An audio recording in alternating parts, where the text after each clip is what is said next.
আর যদি কোনো রোহিণ কাইলেও তখন লাগবো থাকবো, এরপরে কেউ গুসা করায় তুই যাইতাম না। তো সর্বস্তরের মুসলমান ভাইদের কাছে সালাম, হিন্দু ভাইদের কাছে আদাব, অন্যান্য জাতির কাছে প্রাণডালা ভালোবাসা, পর্দার আড়ালে মা বোনদের কাছে ভালোবাসা।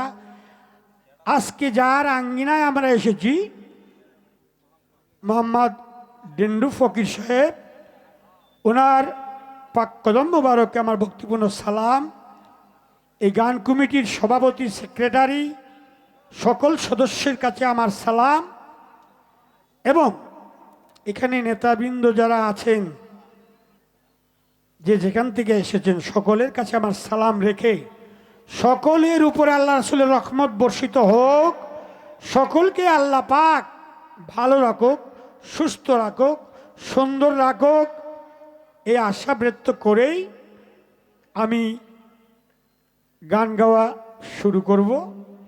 তো একটি কথা বলি, না বললে পারছি না। এই দু একদিন আগে একটি গান আমার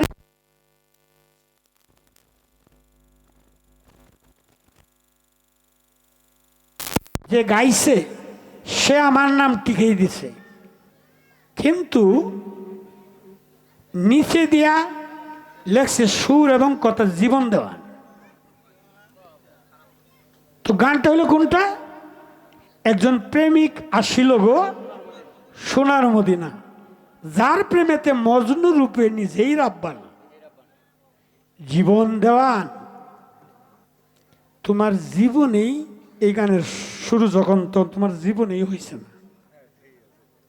আমি ইউটিউবে তোমাকে বলতে চাই, তুমি যদি এই ভুলটা করে থাকো, মানুষ জানতে জানতে জানোয়ার হয়ে যায়, তুমি ওই কাতারে চলে গেছো। কারণ গানটা হলো দয়াল নবীর শানে। তুমি চুরি করতে, একটা বন্ধু আর গান চুরি করে ফেলতা, এটার মধ্যে নাম দেলতা, কিন্তু দয়াল নবীর নামের শান, এটার মধ্যে তুমি এই হাত বাড়াইছো, সেটা তোমার কত বড় ভুল হয়েছে, এটা জীবনে টের পাবা।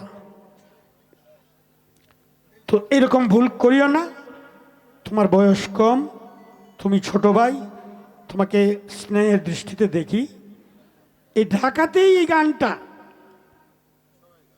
অনেক শিল্পী গেয়েছে। তো যাক, এই গানটা দিয়ে আমি শুরু করব। সকলেই আল্লাহর রাস্তায় আমার জন্য দোয়া করবেন। গতকাল থেকে একটু জ্বর জ্বর ভাব, আর নাকে দিয়া কলের পানি বাড়িতেছে। এই যে রুমাল দিয়ে ফুসতাছি, ফুসতে ফুসতে আমার জ্বলতেছে। দেখুন, বেশি ফুসলে কি হয়, কোনোটাই বেশি করণ নেই। সীমা লঙ্ঘনকারীকে আল্লাহ পছন্দ করেন না। তো আমার ছোট ভাই অলিদ বর্তমান যুগে তার জানা শোনা কথাবার্তা অত্যন্ত সুন্দর। আমি দোয়া করি আল্লাহ পাকের তরফ থেকে, আমার রাসূল পাকের তরফ থেকে তার উপরে রহমত বর্ষিত হোক। তার কথা অত্যন্ত সুন্দর, আমার খুব ভালো লাগে। তো যাক, সকলে আল্লাহর রাস্তায় আমার জন্য দোয়া রাখবেন। আমার কথায় ভাষায় যদি ভুল হয়ে থাকে, আমি আপনাদের এই ছেলে, আল্লাহর রাস্তায় সকলেই মাফ করবেন।